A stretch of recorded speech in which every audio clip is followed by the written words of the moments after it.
The views and opinions expressed on the following program are those of the host and guests and do not necessarily reflect the policy or position of ONTV's management, staff, or board of directors.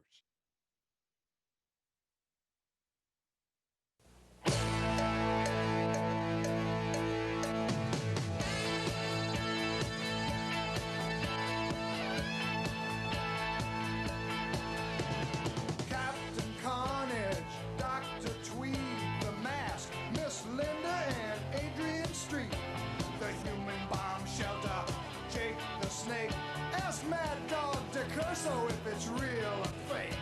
Golden Greek told us the giant goon Dickoff, El Toro, the Grunt Brothers too. The Wild Samoans got something crazy going. They're gonna be going after you. Wrestling tonight. Everything is bigger than life. Wrestling tonight. Rock and roll and wrestling tonight.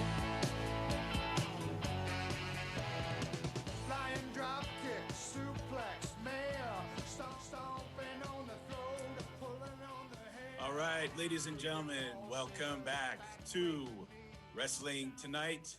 I am your host, Mad Dog Butch. Joining me, as always, the Nelson Royal to my Sam Houston, Race Beemer. And I apologize. Let me apologize if I said that one before, because these are old notes. That's a new one. Our guest this week, it's been a long time coming, and I want to thank him up front for his patience. Because it's been almost a year since we've been trying to get this done because of the virus and just other things that have popped up, conflict of schedules.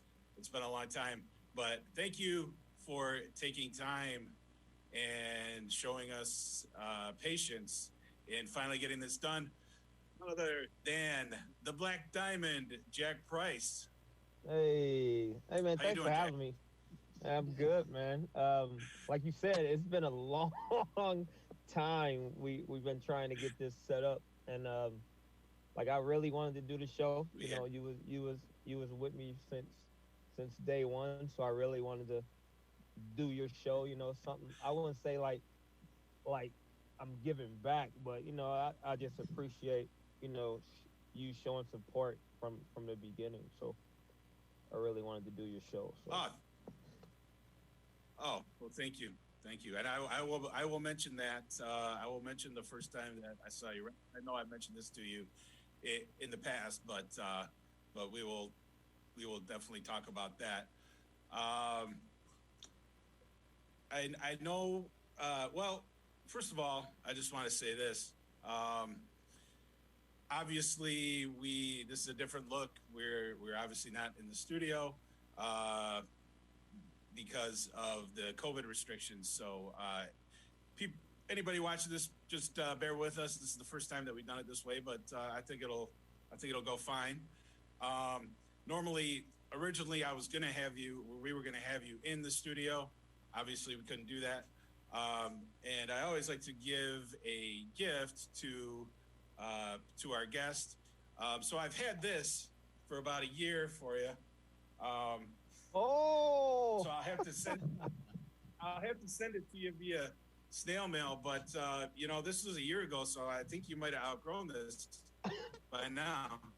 From the pictures I've seen on Facebook, I don't know if you'll still fit in this. Hey, I will still try. But all right, I'll send that to you when I get a chance. That's cool. Man. One thing that I did want to say, a few years ago, I don't remember exactly what year, but ONTV did a interview with you for your career up till that point in time. So if anybody has seen that, just bear with us because we're going to cover some of the same territory today. Okay. It's been a little while, but right. But the first thing I always ask is, what were some of your very first memories of of professional, excuse me, of professional wrestling? Um, like the first match I ever seen was like on um with my granddad. He had a tape of it or whatever, but it was Hogan and Warrior at Mania. So Okay. I was hooked. I was hooked on the, like, the lights and the crowd and all that. And then but I didn't really understand it. I was young, but Mhm. when I got old enough to understand it, it was um it was really like the pre-attitude era. So they wasn't quite there yet, but they was getting there. So like Rocky Maivia came out, was coming out, the Ringmaster was out, stuff like that. So that's when I really started getting into it and wanting to be a wrestler. So to answer your question, it would be Rocky Maivia when he was Rocky Maivia, like Savio Vega. I don't know why I like Savio Vega, but I like He was Savio good, Vega. man. Yeah, He he was was good. good. Yeah. He was good. And I was a huge fan of Rey Mysterio, like WCW Rey Mysterio. Like that was my guy, and that's who I wanted to be like so bad. But that's my fondest memories of what I could think of right off the top of my memory sucks. I was on a podcast yesterday, and they was asking the same thing, similar questions. I was like, look, my memory sucks, but I'm gonna figure this out. So, so that was basically like the pre Monday Night War era, then, right? Right. Yep. Okay. One thing about Savio Vega that's funny that you mentioned him. I was just watching some of his old stuff the other day.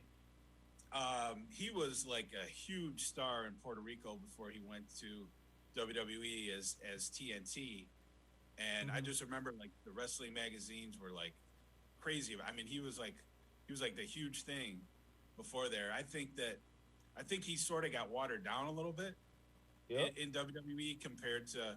I mean, that happens a lot, but yeah, I agree with you. I mean, I don't think a lot of people that are only familiar with his work in WWE, I don't think get the complete picture of what he was Mm-hmm. actually capable of. He was so good though. Like I was more of a like a mid card wrestler. Like I liked all the mid card wrestlers. It seemed like they put in the most work. Like the guys at the top, not knocking them, but it seemed like the mid card and the undercard put in the most work because they're trying to get to the top card. So Savio Vega, he was a workhorse. Like he was pretty good. Oh yeah, I used to have a poster of him when he had his paint on, from his Puerto Rican days in my room. That's pretty cool. Then Yeah, I was a fan of his music. Like if your music can get me, then I'm a fan for some reason. I don't know why. But like his music, it was the doom doom doom doom doom doom doom, doom, and I was hooked. I was like, oh, I like Savio. Hell yeah, that has a lot to do with it, especially back then. Yeah. so so was there any? I know you mentioned Hogan and Warrior, but as time went on, maybe when you started to understand it a little bit more, are there any matches, specific matches from that era that stand out as some of your favorites? Um, Eddie Guerrero versus Rey Mysterio at I want to say it was Halloween Havoc. The one where This- Yeah, the one where Ray had the Phantom, the purple. Yep. Yep. Yeah, that match is amazing. Still to this That's my day, yeah. it still holds That's up. my favorite. That's my favorite match of all time. Heck Okay. yeah, those guys were as good as, maybe even better than Dynamite Kid and Tiger Mask in the early '80s in Japan. Those guys were great. Hmm. So like later on, I mean, I know you've told me in the past that like, a couple other wrestlers that you didn't mention that you kind of admired, like Arn Anderson. Am I? Oh, Yeah, that's my guy. That's my favorite wrestler. That's my number one wrestler of all time. Like Arn So, Anderson was so he was so underrated, and like I wouldn't say Ric Flair was overshadowing the rest of the Horsemen, but he wasn't getting enough attention as Ric Flair because Ric Flair is the man, but Arn Anderson he was so smooth, so underrated, and that's what I liked about him. And like he can talk on a mic. He was so good. yes. Judging from your picks here for your favorite wrestlers, it kind of sounds like you got it early on. Like that you kind of understood what the business was about. Because if you like Arn over Flair or some of the other guys, then did you kind of get the business early on, figure out what they're trying to do, and then that's kind of how you like different guys? Or did their character just grab you? I think their character grabbed me. Like okay. I got hooked with the character, but as, like what you just said, that's true too. But I got like that at an older stance. Like I really did background like research. And I was like, and I really appreciated it more after that. So that's awesome, Art Anderson, the man. Yeah, the enforcer.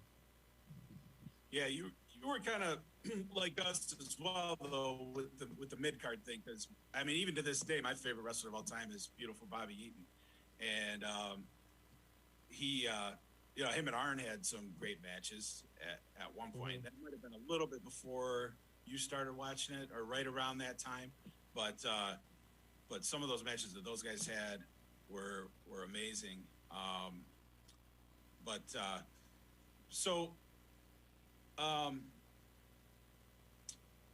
Like when you were growing up, like how often did you? I mean, did you just watch wrestling every time it was on, and did you watch all types of wrestling, or were you kind of more a WWF guy, or a WCW guy, or did it not matter? I hated WCW when I was younger. But when I got older, I liked it. But when I was younger, I hated it because I didn't know nobody. I didn't know none of those older wrestlers. All I knew was the new school wrestlers. So and then it felt like, I don't know. It just felt like, I don't know, man. It's like the camera angles was off. And I just couldn't get into it. I couldn't get into it. And then when I got in my teenager years, older teenager years, then I started watching WCW. And I was like, man, I think WCW was better than WWF, at that time. So it's weird, but what do you think historically? When you look back, like when you were a kid and you saw the WWF product, and then, oh yeah, you're in your car, eh? Yeah. So when you saw the WWF as a kid, and then now you look back at it, and you've probably seen some of the older WCW, NWA stuff. Mm-hmm. Do you have a preference? Do you like the older WCW, or do you still like the older WWF? As far as what you look, how you look at the business now. I like the older WCW. Nice. It's not like the WWF was bad or anything, but it was just it wasn't presentation, Right. Yep. So did you actually like collect and buy like wrestling related items and toys and stuff like that too, or did you just strictly kind of watch it on TV? I wasn't a collector, and I wish I was a collector, but I wasn't a collector. But I did buy toys. I had my own little wrestling company with the toys for others, and but same it with wasn't us. it wasn't just with the wrestling toys. It was with any type of toy. So I had Power Rangers. I had what's that cartoon? Biker Mice from Mars. I think that's how it goes. Okay. Yeah. I had those. I had any type of toy who can move their arms and legs. They were a wrestler, and so that's how I did it, and then I made up pay-per-views. I made up my own pay-per-views. I wish I kept all this. Like looking back at it, I wish I kept everything. But I made up all pay-per-views. It was like I had dates for the pay-per-view. My wrestling ring was like if you go, you know how you go up a staircase and then you got to turn to go up a second staircase. So you know that little block that's right there. Yeah. That was my ring. Oh, okay. So I used that as a ring, but it was fun. Yeah, But we I wish probably I was a collector though. That's one thing I regret. Like seeing how things going now. I never thought of that. I was like, man, I ain't collecting no goddamn. See, But that was like a novelty. Now they're all over the place, but you know, they came out when we were kind of first getting into wrestling. And I mean, there had been other versions, but more like foreign ones, like, you know, Japan, Mexico.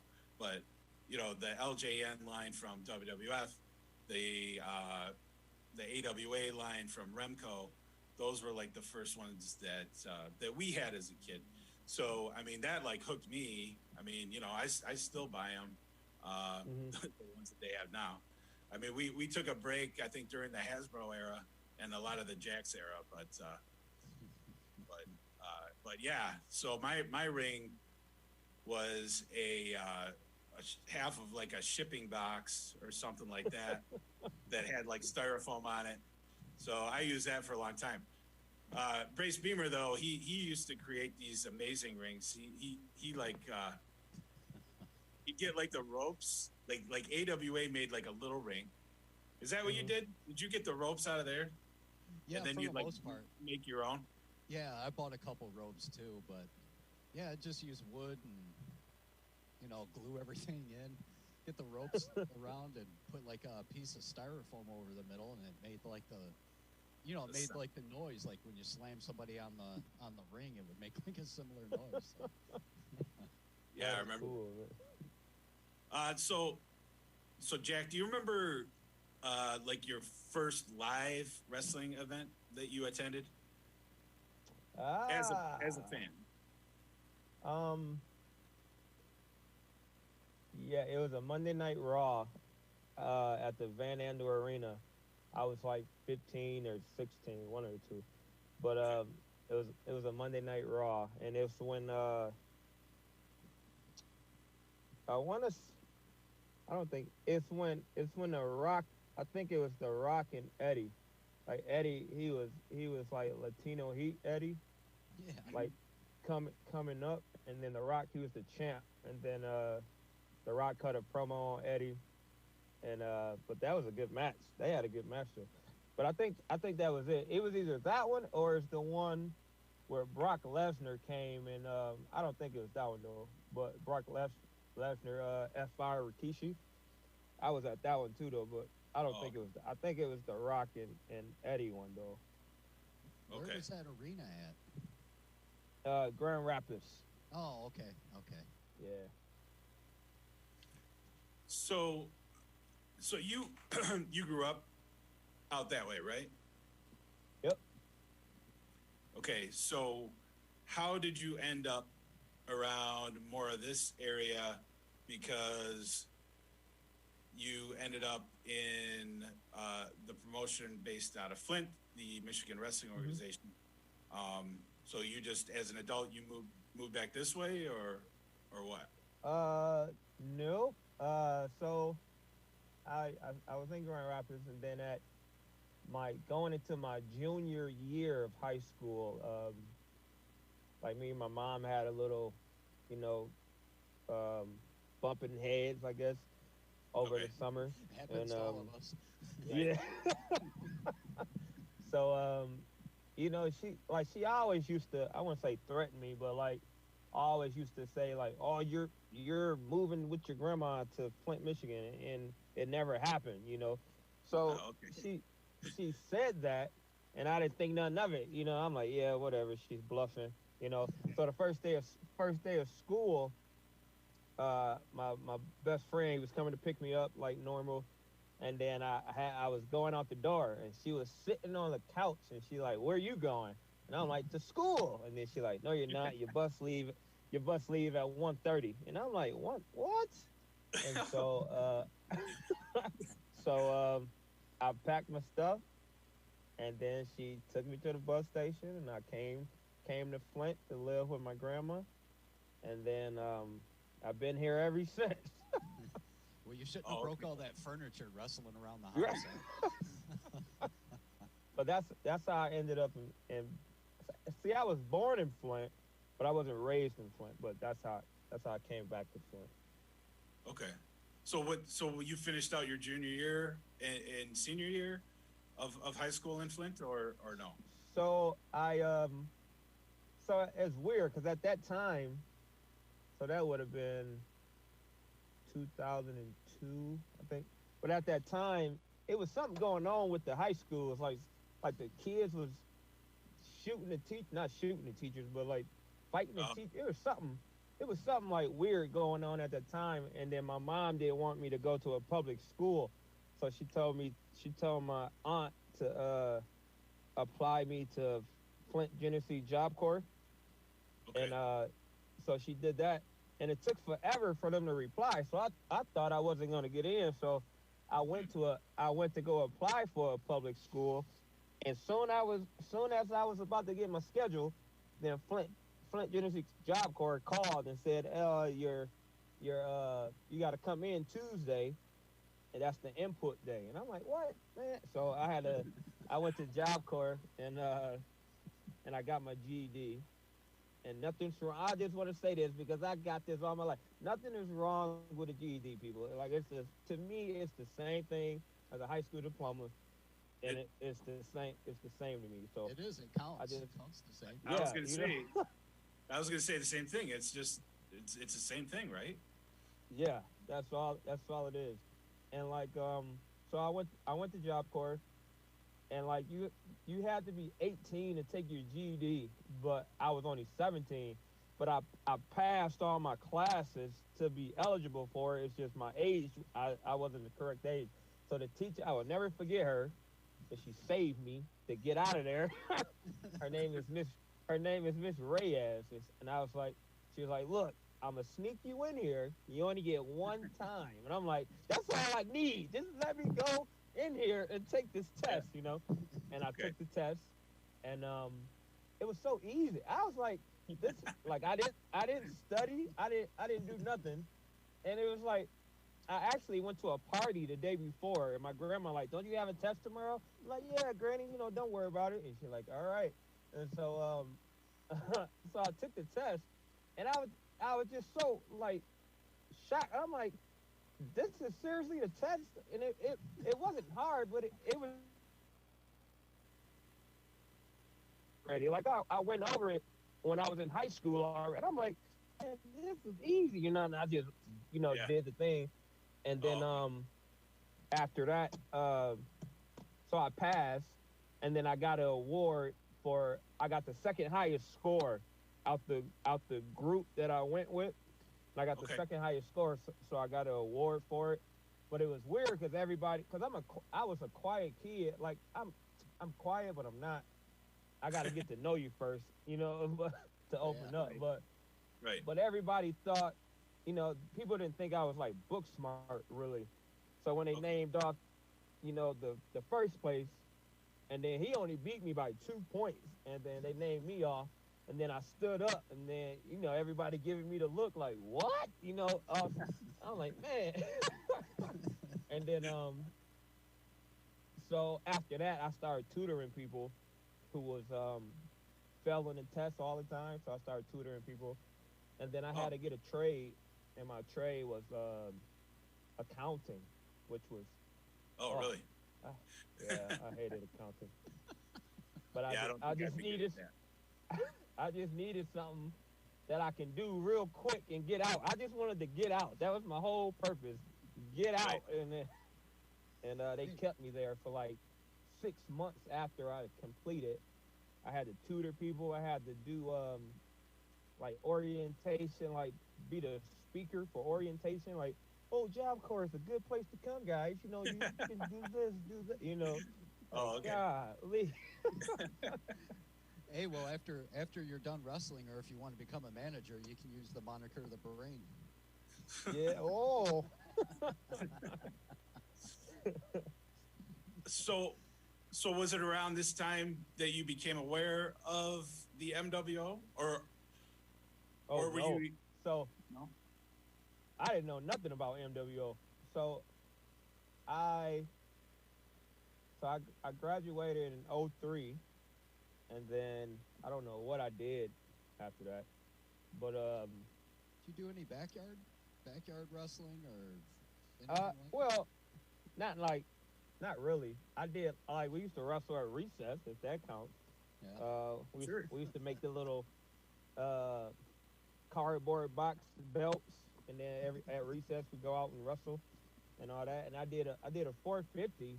That's the only time I would never try that again.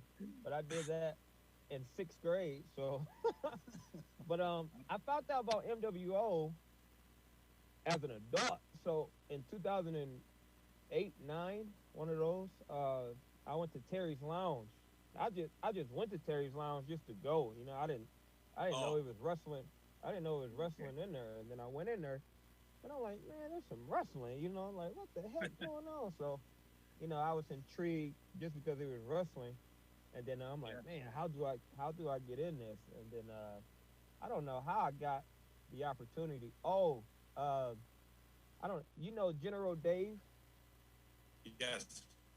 Okay. Yeah. So Linder? I was in a bowling league with him, Okay. and I was telling him like, hey man, I seen this wrestling thing at Terry's Lounge. You know, I want to get in it, and he knows Levi Blue, who's my trainer.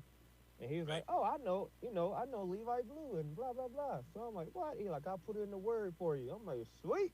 And then next time I went, it was on from there. So Yeah, that was my era when I was with MWO. Was like 2008, like around there. Huh. That's cool. Terry's was a nice place. That was a cool place for wrestling. Sometimes we'd pack that place, you know. Yeah. That was that was an awesome venue. That really was. So between that time, so you didn't really have any plans to be involved in wrestling? Like, you know, that was a lifetime plan. Like, man, I wanted to be a wrestler, but I never knew a way to get in it. Like I didn't even, this is the God honest truth. Like I didn't even know it was an independent scene. Like I didn't know nothing. Like I didn't know anything. And then it was just so I got there in 2009. I think I was about 24 in 2009.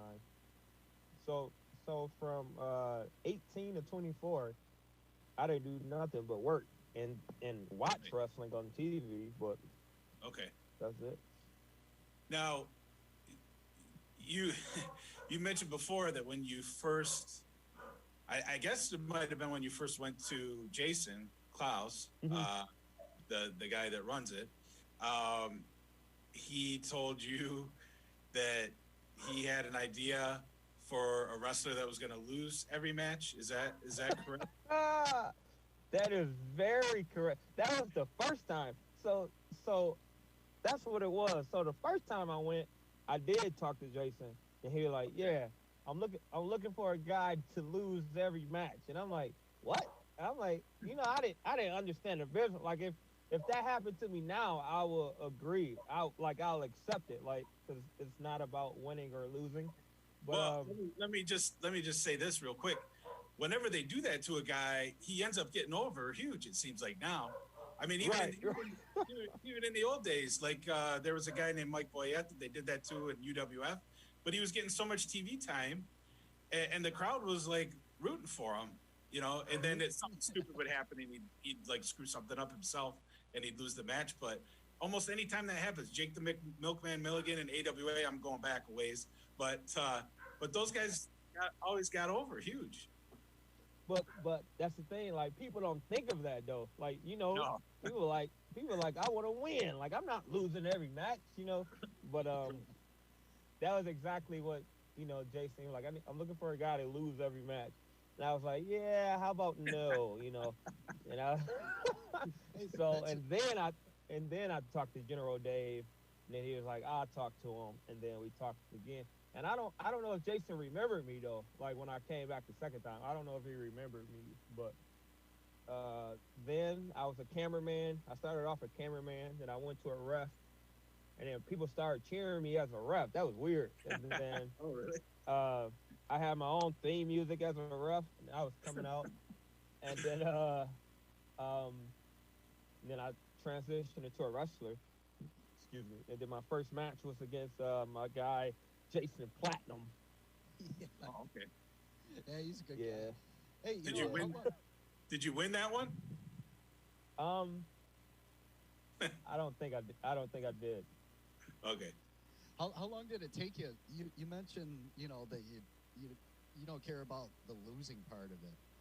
How many years? How many years in the business, or how many matches, or whatever, did it take you to understand that part of wrestling? That was the hardest part to understand though, because I went through a phase where I was upset that I kept losing though, and it was like, and then I don't know who talked to me. He was like, it's not about losing, it's about making your opponent look good.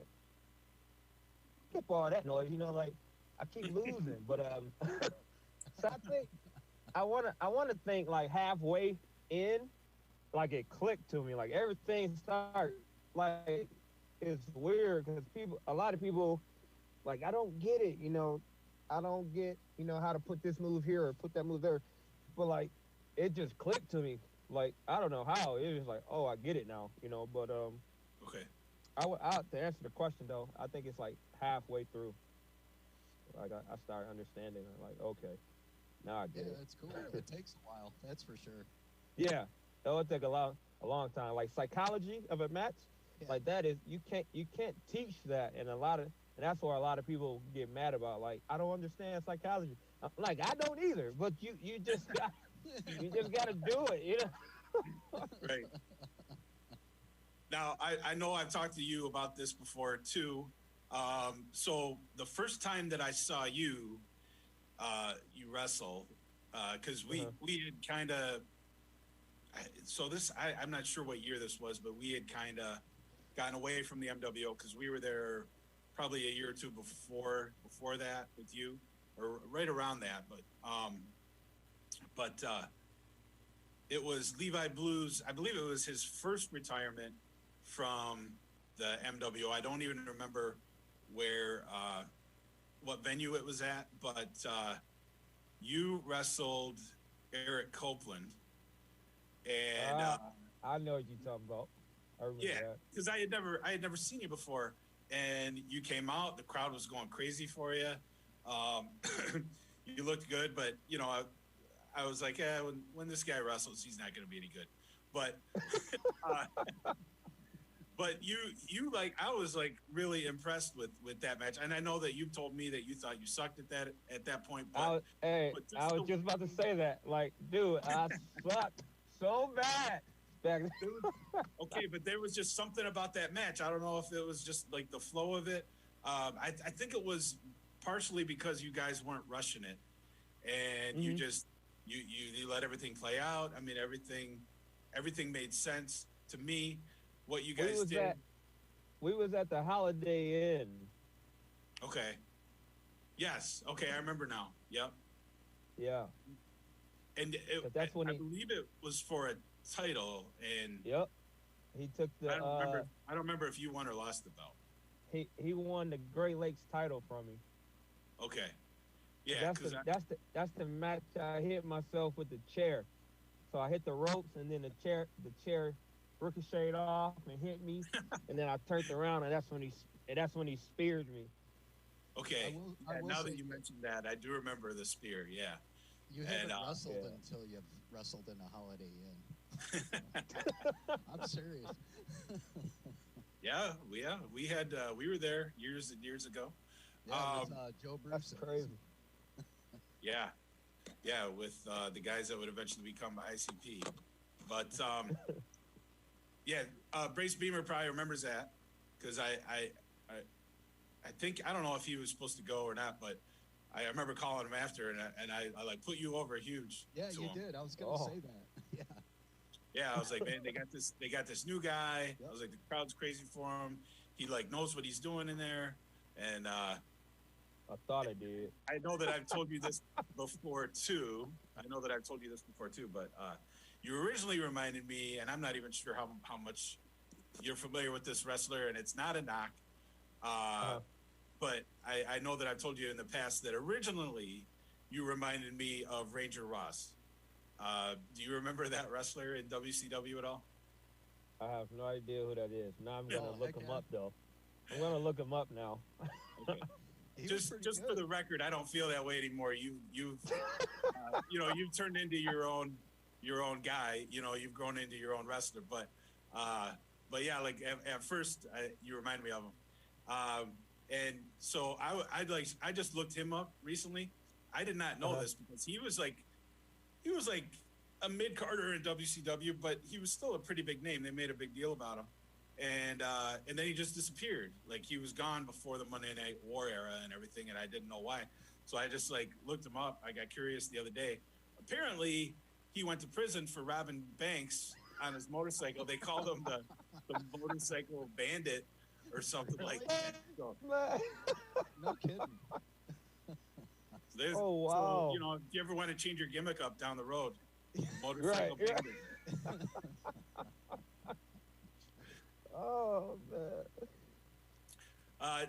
So besides that, is there any matches that stick out for you as memorable in the MWO? Besides, we're going to get to the feud with Apocalypse, but before that, any other matches that kind of stick out in your mind? I love the matches I had with Jason Klaus. I always try, one of my favorite wrestlers is The Rock, and then Jason reminds you of Stone Cold, so that was the vision I had in my head, like Rock versus Austin type. So that was always fun. And then the match I had with the late Jeff Klaus, and like teaming up with him, that was always fun. Like that was my guy, man. And Yeah, he's a great guy. yeah. So like teaming with Jeff, having matches with Jason, and it was somebody else that I liked. You said Apocalypse, so we ain't saying him. It was another wrestler who I liked to wrestle. Oh, well, okay. Clayton was good. That's what I was just gonna say because Yeah. I remember seeing the match that I think it was at your daughter's school, right? When you won. You guys did some show, and I thought a ladder match. No. I think it was a cage match. No. This was just a regular match, and I think it was when you won the belt from Clayton. Oh, I did that. I did that. The crowd, I remember that. That was a ladder match. That was at Bentley. What did you wrestle at your? You wrestle at your daughter's school though? At one point, I did. But that one was against Skulls.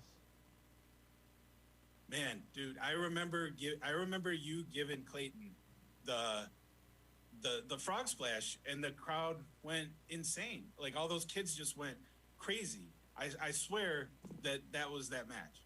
No, you talking about what's the name of that school? Because it was a fatal 4-way. It was me, Clayton, somebody, and I can't think of the other two, but I did frog splash Clayton though. Okay, all right. I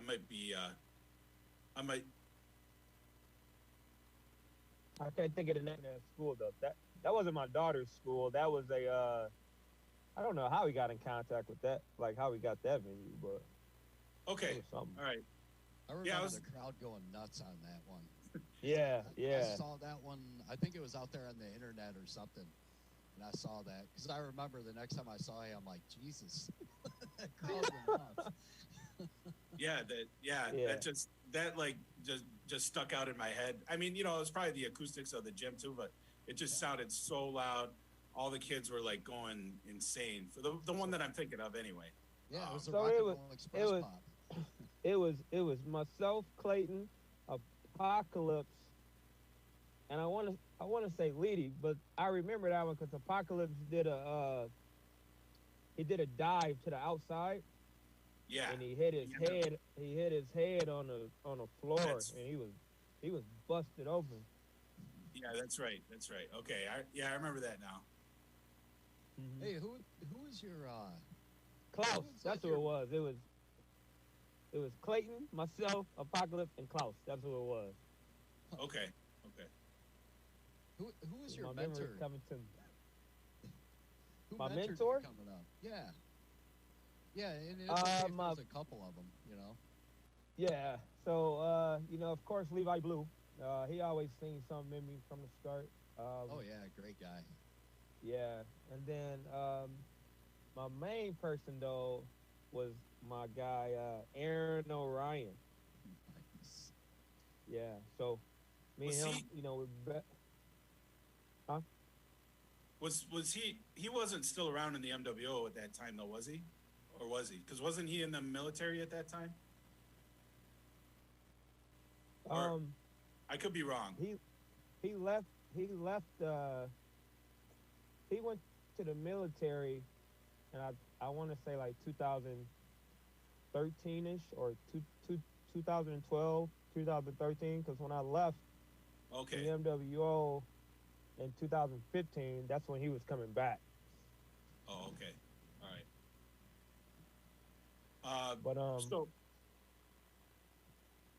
No, go ahead. Yeah, so Aaron Orion and we stayed in contact. I sent them matches. He critiqued them. And that's how I got better. He the one who helped me understand how to click. Like, he was like, it's just gonna happen, bro. And I'm like, man, it's not happening. And he was like, it's just gonna happen. And then one day, it just happened. I was like, I get it. And then as I started sending him my matches, he was like, man, this is way better than, what you used to send me, stuff like that. So I give a lot of credit to my guy, Aaron Orion, even though I'm the older guy. He's older. He's older in the wrestling business. So okay, that's pretty cool. So we'll finish up here in the MWO era of your career, but your feud with Apocalypse, the cage match that you had at I don't remember which WrestleRama it was, but it was at the Birch Run Expo Center. And then not too long after that, you guys were a tag team. That lasted for a while until the end. But what anything stick out? As far as that goes, the matches you had with Apocalypse, or teaming up with Apocalypse, or both. So the match with Apocalypse, that was scary. It was scary not because of who I was wrestling, but it was scary because I just wanted it to go well, and like it flowed so good. Like, that's one of my top matches as a pro wrestler, independent wrestler, and like, he's so good. Like, he's so underrated. He's a good wrestler. I wish he was still wrestling, but he's a good wrestler. He was so agile. He can do whatever. And but the main thing with Apocalypse, I always wanted to pick him up on my shoulders, and that was the main goal that I wanted to do. And when I did it, I was like, man, this is nothing. But at the time I was like 100 and about 65 pounds or whatever. But oh, jeez. I got him on my shoulder, and I was like, oh man, But he made it easy. It wasn't like he had a dead weight. He got up there, and he posed, and he let me be a star. So I appreciate uh, Apocalypse for that. Tagging with him, that was fun. That was just like at first I didn't want to do it because I hated tag team wrestling, and like I didn't because I didn't understand it. Like I felt like it was taking away like my spotlight in a selfish way, But Okay. so I didn't understand it. But once I tagged with him, it wasn't about tag. It was just having fun. We were just out there having fun. So that was a fun moment in my MWO career. Yeah, you guys were called Salt and Pepper, correct? Salt and pepper, and I was salt, and he was pepper. Yeah, man. Apocalypse, he was like 300 pounds. He's a big boy. Yeah, yeah. So that eventually led the tag team eventually led to the last day that you were in the MWO. Well, not technically the last day you were in the MWO. The breakup of your tag team, and then which led to the match between you two, which was a loser. Was that a loser league town? Is that what Yeah. the stipulation was? Okay, Yep. I was there, and it was emotional for a lot of people. I mean, even I got caught up in the emotion. The crowd was like very emotional. Yeah. Was that a hard decision for you to make to leave the MWO at that time? You see, so to clarify things, a lot of people thought like I just, I had the big head, like I thought I was a star that I wasn't, and I just left. But that wasn't it. Like I had a sit down with Jason like years before this day, and I was and we talked, and I was like, I wanna try the indie scenes out, but I want to get my life together first. As far as I had to, pay off all my tickets and to get my license back, and Okay. I wanted a reliable car, give me a place to stay, all that types, life stuff. So around that time, because my goal was to go to Booker T school down in Houston. That was my goal. But so around that time, I met my wife now. Then she was my girlfriend, but I had my wife, and then we had the kids, and then it was just like, all right, I think I'm ready. And a promotion seen me wrestle at this other promotion, and he approached me. He was like, "Hey man, I want you at my promotion," and I'm like, "Man, that was cool." So I was like, "All right." So all these indie promotions started coming at me. So I'm like, "All right, I guess it's time to do it. I'm gonna take this shot." And then I approached Jason, and he was, like you guys know Jason. Jason, he's not intimidating, but it's like he's a like a fatherly figure that like when you when you Right. have a talk when you have this talk with him, you just like, but Right. but he accepted my decision with open arms. It was no like why you want to do that type. It was like you deserve this, and he gave me a big hug. He was like, go be a star that you are meant to be. He was like, the MWO was just your stepping stone to get, Right. wherever you're heading to. And I was like, man, and I wasn't expecting that. And then I started getting all emotional and crying and stuff, and I hate that. But yeah, so that's how that all, then my last match was with Apocalypse. We had a lifelong feud, so it was an emotional day, man. I cried after the match, and Yeah, I I talked to cried you. before the match. Yeah. Yeah, I talked to you, and actually, you had told me that at that point too. You were like, basically what you just said, but you were like, hey, I gotta, if I'm really gonna do this, I need to do it now. So, yeah, I mean, I don't think anybody would fault you for that. But look what it's become so far. Right. Hell, Jason does a great job with the MWO. I always thought, like when I started working for him, and you know, anytime I go back there when we're doing the TV shows and all that, great job. I think he runs that. Honestly, I think he runs that a lot better than some of the other independent promotions. I think he does a great job. That was a great place to start, man. Even if you wanted to stay there, just good stuff. Yeah, I definitely would not want that job. That would be like herding cats most of the time. It seems like it.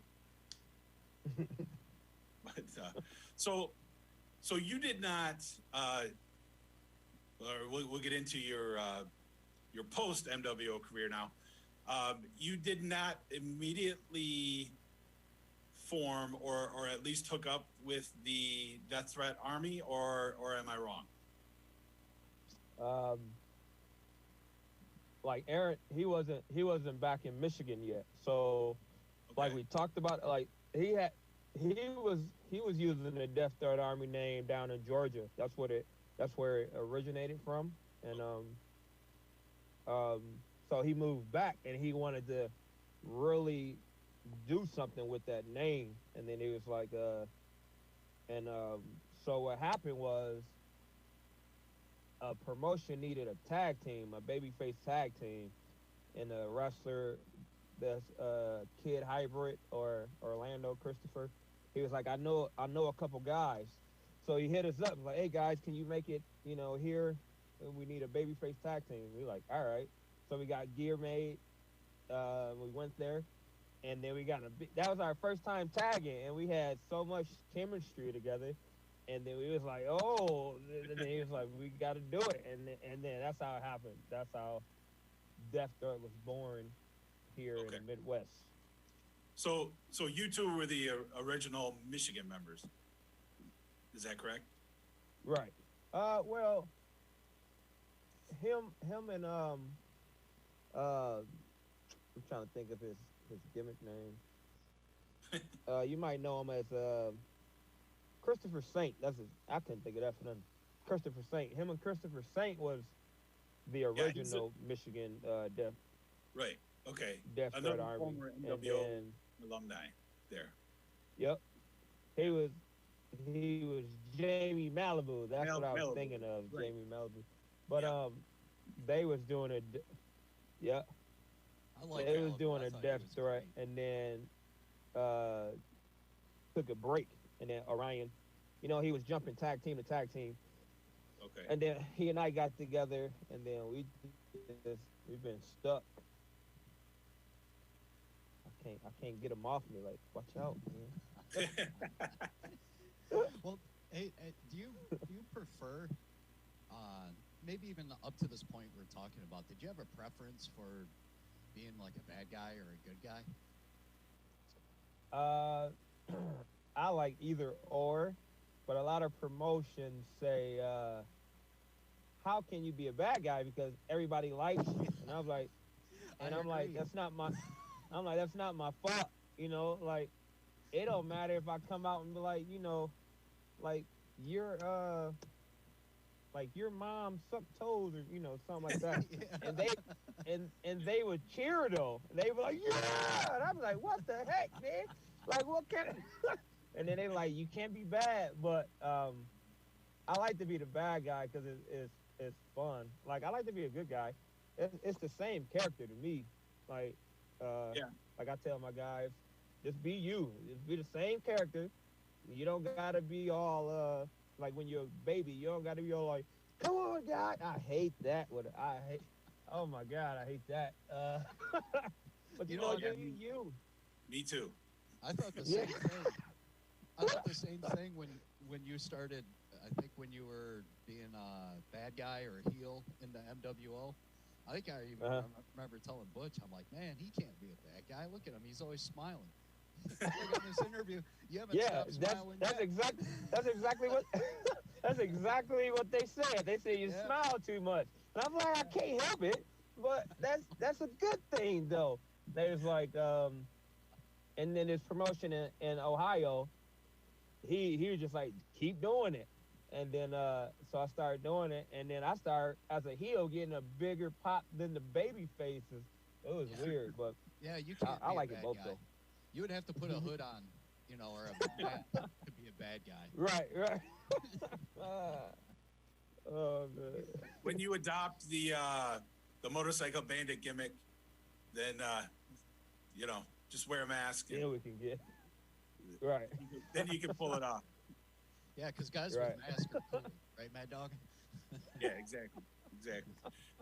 So, like those early days, was it weird for you to be wrestling for the other promotions instead of the MWO? Like when you first started wrestling for the other promotions. Yeah, it was very weird. It was. I was scared because I didn't know how people will, take me in type. Yeah. And then I didn't know if I can hang with the wrestlers on an independent level. So I'm like, oh man. But my first match, he was like, hey man, like where you come from? And I'm like, MWO. Then he like, what? Like really? He's like, oh, we got to get you on my show. And then that's how that stuff happened. So it was so I got my confidence up with that. And then but I was still like my first independent show was at XI, and the crowd hated me because they didn't know me, but they will let you know. And I'm like, man, how can I get this crowd on my side? They did not like me. And then, but gradually though, they started getting behind me. So now it's a different story if you see me out there wrestling now. But when I first started, woo, that was tough. That's a make or break. Now, speaking of XI, I got some info off of I don't know, some website. Anyway, cagematch.com, and it's got you listed as the XICW light heavyweight champion. Are you still the XI? Yeah. Oh, okay. When did you win that, and how long ago? Roughly. I want to say it had to be back in August. Like my memory sucked, but it had to be back in August. XI was having a house party shows, and Okay. so it had to be back in August or September. I think it's when I won it. So have they stripped you of the belt Okay. yet for the 30-day rule? No, not yet. That was probably before your time, wasn't it? Something like that. Like, how many different promotions would you say you've worked for at this point? Wow, a lot. Yeah. Yeah. I will, just to give a number out, I would say between 15 and 20. Okay. Now, any matches stand out that you want to specifically mention? As being some of your favorites on the indie scene. Or? I had a match with MM3 for the Midwest heavyweight title in XI. That match stood out to me because MM3 is a good wrestler. I'm not saying he's not a good wrestler, but I was sick that day. I was like, I'm talking about like throwing up sick, and I was just like, man, I couldn't breathe. My nose was stuffed up, and I was like, man, I want to still have the match because I didn't want to disappoint whatever because they advertised it and all that. So, but we went out there, and then a lot of people were like, man, you was sick. Well, I didn't even know. You couldn't even tell you was sick. I was like, man, I was in that ring dying. I could. I'm like, I was begging for help. Like, hold on. But but that match stood out. Yeah, that match stood out to me. And then matches with Aaron Orion. Like me and Aaron, we always have great man. I don't know why. I guess because we best friends and we know each other. But okay, my matches with Aaron Orion, it's always good. All right. Now, did you? What's the XICW thing? Is it called Wrestling with a Vet? That contest that they do? Yeah. You don't. Is that what it's called? Wrestling with a vet? But it's Yep. like a shoot. It's like a shoot contest, right? Correct. Did you win that, or was that other members of DTA?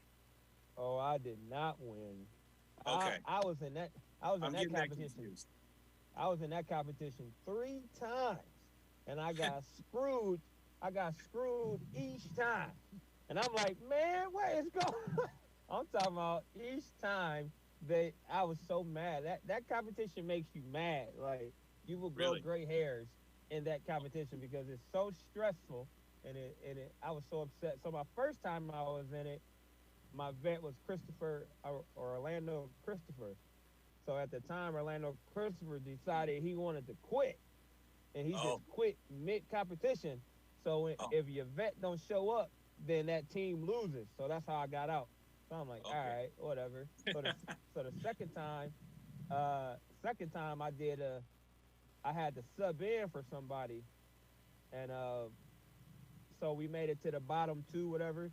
But you get crowd participation, so you got to cut a promo, and then the crowd decides who they want. So they be like, do you guys want Jack Price and I had the Matisse Tiger, and they like, yeah, I'm talking about like screaming so loud, yeah.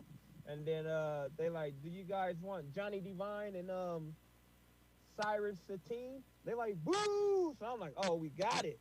And then out of nowhere, Johnny Divine started beating me with a kendo stick, and I'm like, what is going on? I'm like, oh man. And then they like, and your winner is Johnny Divine. I'm like, get out of here. I'm like, do y'all hear the crowd? Like the crowd is chanting for us, but then y'all, then we get to the back. I'm like, what happened? They was like, he did something different. He thought on his head. I'm like, that's not a part of the rule. If that's the case, we would have been doing that type of stuff. So I lost that, and then we had you get me so into it now. And then one season it was a trios, and we made it all the way to the finals. So we're like, all right, we got this. So we did the thing, boom, boom, boom, and we lost by 2 points. I'm like, man, okay, I quit, And then so I came at it again. So I did it 4 times. So I came at it again, and I lost the first round. I was teaming with Sam Bill, and we lost the first round. And I'm like, man, I'm never doing this competition ever again. So next time they had a competition, I'm gonna apply to be a judge.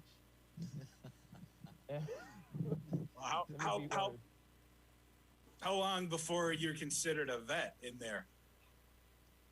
So that's a lot of things people get confused with. So like the rookie, you're not a rookie in the wrestling business. You're just a rookie in XI. Okay.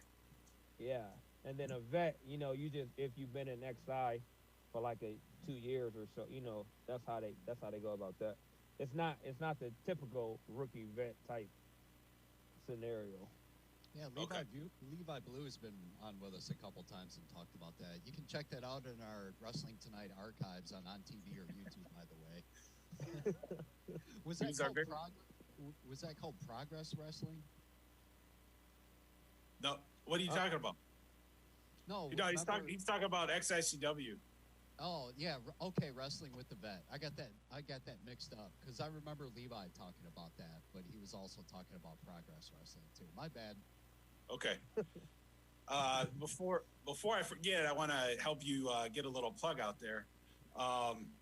You have some merchandise up on ProWrestlingTees.com. If anybody's looking for some Black Diamond, Jack Price merchandise, what kind of stuff do you have out there, and how can they purchase this?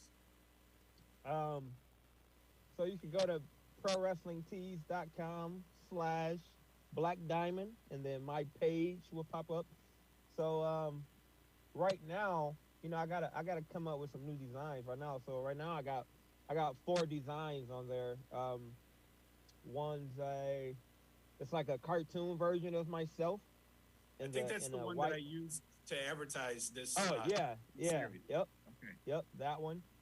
It comes in black or white, and then I have another cartoon version of myself doing what I, being goofy. I call it the, that's how I look on look Okay. on the shirt. Uh, and then I have a like type like a Black Lives Matter type justice type shirt.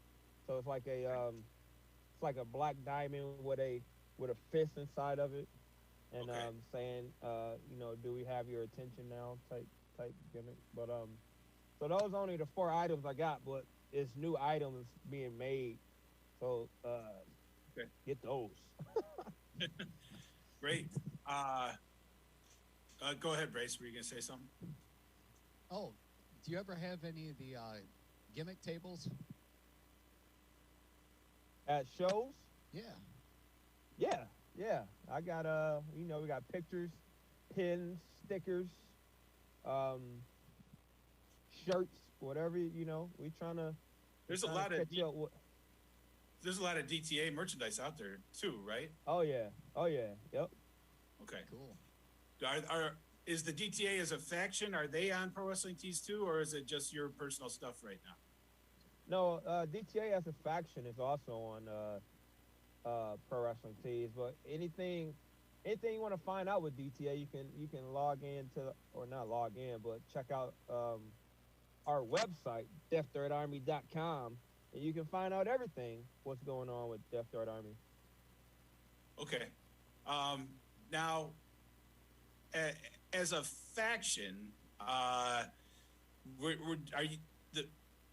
you guys looking to the past? I mean, were you guys kind of looking at a previous faction that you guys kind of wanted to be a modern day version of, or were you guys just all kind of like let's just do our own thing, or do you guys consider yourself like a modern day version of like one of the older factions? Nah, we wanted to just do our own thing. Like we wanted to be our own faction, like Right. we wanted to be remembered down the road, when our time is up in the business. And but the main thing that we wanted to do with this faction is give back. That was the main goal for Aaron, Orion, and myself, was to give back and help wrestlers coming up, guide them in the right direction, because we didn't have that guidance when we were coming up. Like I said, I didn't know nothing, and so the knowledge we do know, we try to give back and help Alex Weir, Adam Wick, Tommy Vendetta, Isaiah Bronner, those four guys, tremendous athletes. And they call us Papa Orion and Papa Price, but Okay. we trying to help guide them, help them excel in their careers, and just give back. That's our goal with our faction, though, just giving back and trying to be we want to be known as like the workhorse, and like the guys that we'll do whatever the promoter asks us to do. Basically, like we don't care. We'll put over a green guy. Like we'll put over anybody. We just want everybody to succeed. So that's our motto. Man, that's a great attitude. Yeah. That's Yeah. fantastic. Yeah, it definitely is. So obviously, right now the landscape of indie wrestling's, especially in Michigan, has changed for the last so many months. Do you have any upcoming shows? I mean, there's still people that are like you mentioned before, they were doing like kind of like the secret stuff in people's houses for venues. Do you have any shows coming up? My first show will be January 2nd at Lima, Ohio, for Nice. War Wrestling. Okay. Yeah, so I'll be there whooping butt. I guess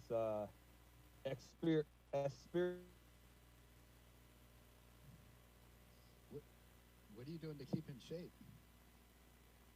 I go to the gym almost every day. So I'm doing that, and then So the gyms are wrestling still with. Are the gyms still open then? I mean, I know they were closed and they opened back up. I thought they closed back down. Yeah, my gym is open. I don't know. Oh, you got your own. Okay. Well, no, I work out at I work out at Planet Fitness, so my Planet Fitness is open, so I don't know how the other ones are going. But. Okay. One other thing that I wanted to mention too, I don't know if you want to talk about this or not. If you don't want to, you don't have to. But at one point, it looked like you were trying to pursue a music career. Are you still involved in that at all, or no? Or has wrestling just kind of taken over everything? You probably don't have a whole lot of time for it, do you? Right. So before wrestling, that's what I was doing, music. So from when I got out of Job Corps until I got into MWO, that's what I was doing, just music. And then it faded away because, wrestling's my love. And then I tried to bring it back. Like, I still love music, and I still write and stuff. And then now I'm doing, music videos. Like, I do music videos. I'm not the greatest at it yet, but I'm learning. And, so you're like producing music videos for other artists? Yeah. Okay. Yeah. So I always wanted to, like, besides wrestling, I always wanted to be a director. Like, I wanted to make movies. Like, I'm working on a movie script now. A little, like, a low budget type B-roll movie type thing. But I'm working on that, and that's just something I always wanted to do. Like, something on camera or behind camera. That's something I wanted to do. That's cool. You don't have to give us any spoilers, but is the script wrestling related at all? No. So so I could give you something. So it's like a horror flick love story kind of. So it's like it's funny though, but it's kind of cool though. But it's like so it's two serial killers. It's a female and a guy, and they use the dating site as how they find their prey, whatever. Oh, okay. And then they find each other, but they fall in love with each other, but they still want to kill each other because that's what they do. But they don't know. Okay. They don't know one another is, a serial killer. So. Man, that's pretty cool. So, I was laughing. So, is it meant to be kind of like a dark comedy type deal, or is it going to be straight up horror? Like a dark comedy. Okay. All right. Cool. Those are my favorites anyway. Well, how'd you come up with that scenario? How'd you come up with that? I don't know, man. That's interesting. I was just, just up thinking and stuff. And then I was like, man, that'd be, I'm like, everybody always do a love story. And then, everybody I'm like, what if the killers fall in love with each other? And then they try to kill each other. But it reminded me of Mr. and Mrs. Smith. You remember that? Oh, was that the... I never remember Brad it. Pitt and somebody else? Yep. Brad Pitt and Angelina Jolie. Yeah, I didn't see it, but I know this. Yeah. I know the game. Yeah, I never saw that one either. It's kind of the same thing, but I'll make it. People won't remember that movie, so.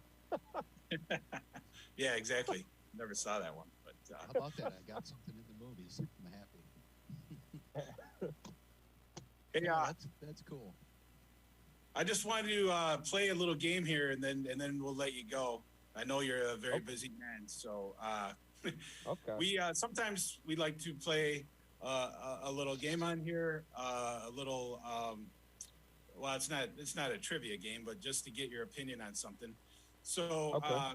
Since you are a member of like one of the hottest factions out there right now, I just wanted to ask you guys simply, and Brace Beemer will participate too. Who do you think would win out of these factions that I'm going to give you? I'm going to give you two factions. Tell me who you would think would win. The first one, which faction would win, the Heart Foundation or the Latino World Order? Oh, Heart Foundation. Good answer. Good answer. I'll second that. Although the LWO doesn't get the credit that they deserve. They cut their legs off before they really had a chance to run with that, in my opinion. Yeah, they should have had a different gimmick. Instead of LWO, they just should have been something else, Yeah. It worked. Right. Yeah, I agree. Heck yeah. All right, who would win? The Dungeon of Doom or Devastation Incorporated? Jack, I hope you know who they are. I know who the Dungeon of Doom is, but I don't know the other one. Yeah, now you got me. I'm gonna do my research now, but they're a little bit before your time. So Dungeon of Doom. Yeah, I'll go with Dungeon of Doom because I know them. Yeah, we're talking like General Skandar Akbar, like going back to his families, his stables. I like those guys. I'll take the Devastation Inc. Yeah, he kind of, just so you know, he kind of carried that wherever he went. Like he had a version of it in World Class Wrestling. He had a version of it in UWF, Mid-South too. And he was kind of like, it was almost like a precursor to the Dungeon of Doom, because he'd always kind of get like the fringe type guys or the goon type guys to be in his. As a matter of fact, I think One Man Gang was probably in both factions, at least, if not some of the others. Oh, Kamala might have been also. Oh. Hey, Mad Dog, can I slip in here for a second? Yeah. I just thought of something. Hey, Jack, have you ever gone back and watched any of like the smaller territories, like any of the shows or any of the matches? Like Memphis or Florida or any of the groups in I have. Texas. What do you think of that stuff compared to now? It's funny because it's the same thing. Like indie promotions are doing now, kind of. You got the studio, like how we was wrestling at ON TV. Yeah. Like that environment, it was the same thing. But I never knew that. I just thought, okay. when we did ON TV, I was like, oh, this different, But I never knew that this already been done type stuff. So it was kind of cool to see that. It's keeping a tradition alive type thing, and but I like those enclosed promotions better. Like it seemed like that, like the Memphis promotion with Jerry Lawler. Yeah. Like he did so good. Like he was so good. Like he's underrated too though. But yeah, he's my favorite of all time. I like that. Yeah, I like those type of promotions. So do you pick anything up from those guys? Like because it was a different style, and the interviews were different. It was kind of presented a little bit different. Have you picked anything up from that? And I just ask because Mad Dog and I, we love the old school stuff, and we just kind of picked up. I look for it. Yeah, like I do now. I watch a lot of back in the day type wrestling. Yeah. And I try to watch a lot of Arn Anderson back in his heyday. But like I picked up a lot of, being patient in the ring, taking your time. Nice. You don't have to do, all these moves like bop, bop, bop, bop, bop, bop. Just do a big move and let it sell.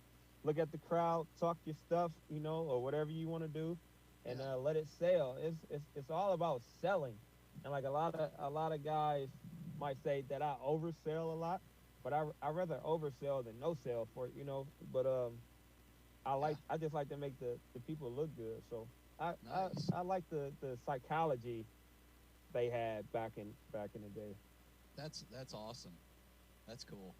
Yeah. Yeah. Already, Mad Dog. I don't know. Well, just something, is there such a thing as overselling at this point? I mean, with all the stuff that people have done, right. promotions that are out there now. I mean, come on. It's so crazy, man. I got two more of those questions for you guys, and then Okay. just a couple more. Who would win between the Four Horsemen and Degeneration X? The Four original Horsemen. Huh? Four Horsemen. Good answer. I'll take the Horseman as well. What about you, Mad Dog? Oh yeah, Horsemen all day. I never jumped on the DX train at all. Yeah. Yeah. You know that. And one more. Who would win? The New World Order or the Death Threat Army? Oh, come on, man. You know Death Threat all day. Come on, man, dog. Those guys are, you know, we're too fast. We're too fast. We'll take care of it so fast. Yeah, I'll agree with that. I'll agree just because of the work, you know? I mean, and not like all the moves and everything, but I don't know, like the NWO just got like too old too quick for me. Yeah. You know?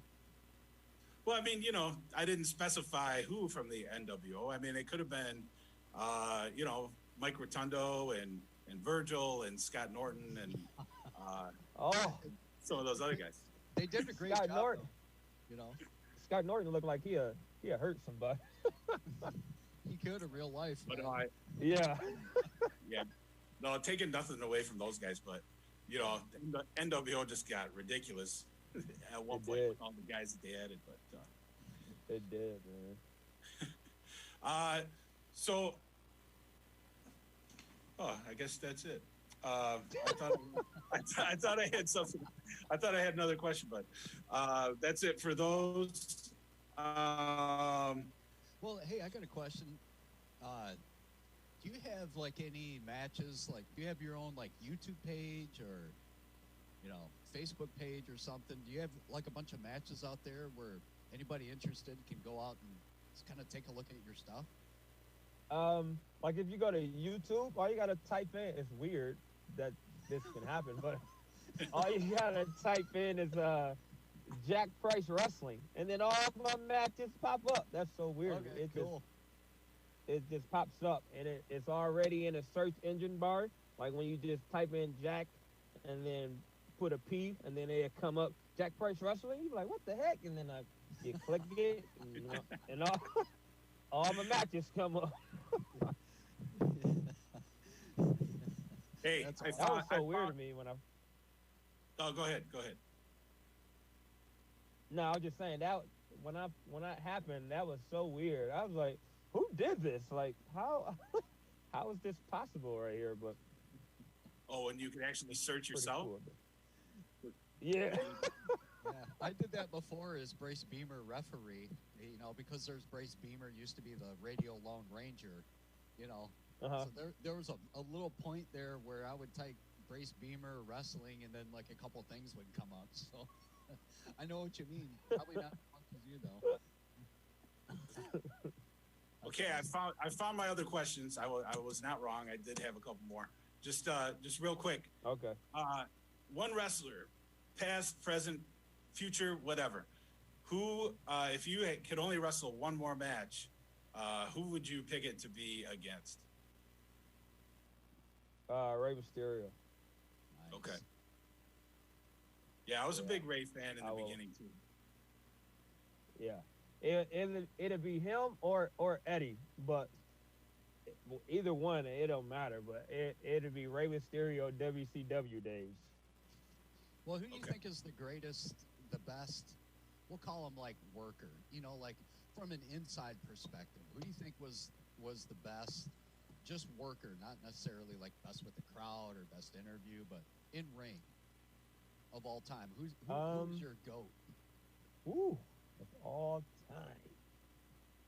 time. Yeah, I'll go with Eddie. Like Eddie can work with anybody. He was another like Arn Anderson type worker.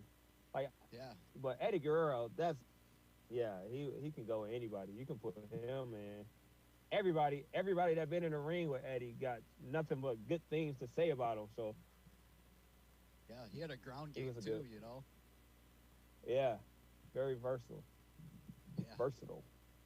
Cool. All right, one more question. Who out of like all the indie promotions out there, have anybody sent any? I'm talking like the bigger ones. Let's say Ring of Honor, AEW, even Impact. Have any of these guys reached out to you, or even like DTA? So fun fact, a story that a very known person approached myself, Aaron Orion, and Tommy Vendetta at a show before COVID, and he was like, he's very calm. He's a calm person. I show my respect when I see him, but I try not to talk to him because I don't know if he even want me to come up and talk to him, but he approached us, so I'm like, oh man, somebody done messed up. Like what happened, And then so he like, man, I really love you guys. I follow you guys. I love your work.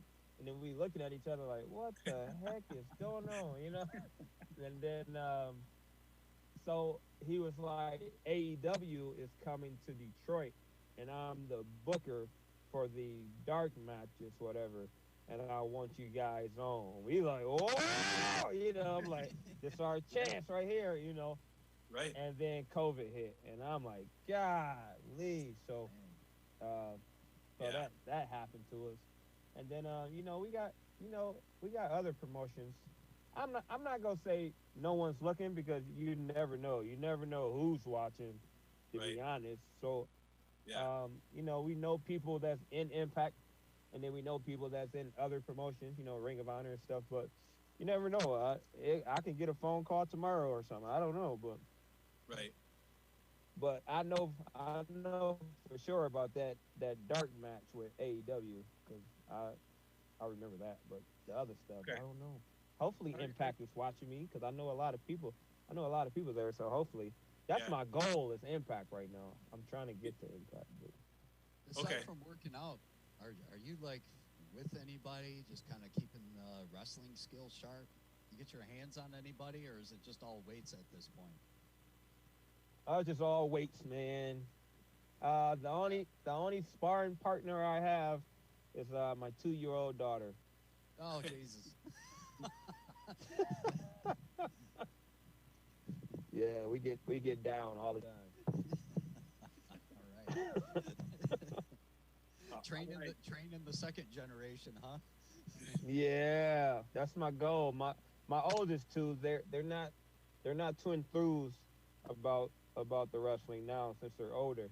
So I got one more chance, and then my wife is trying to get my wife is trying to get another one out of me, but that's not gonna happen. I can't do another baby.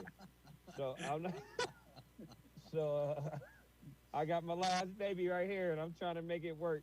She's gonna be my wrestler. So. Okay, well, make sure she does not watch this then. She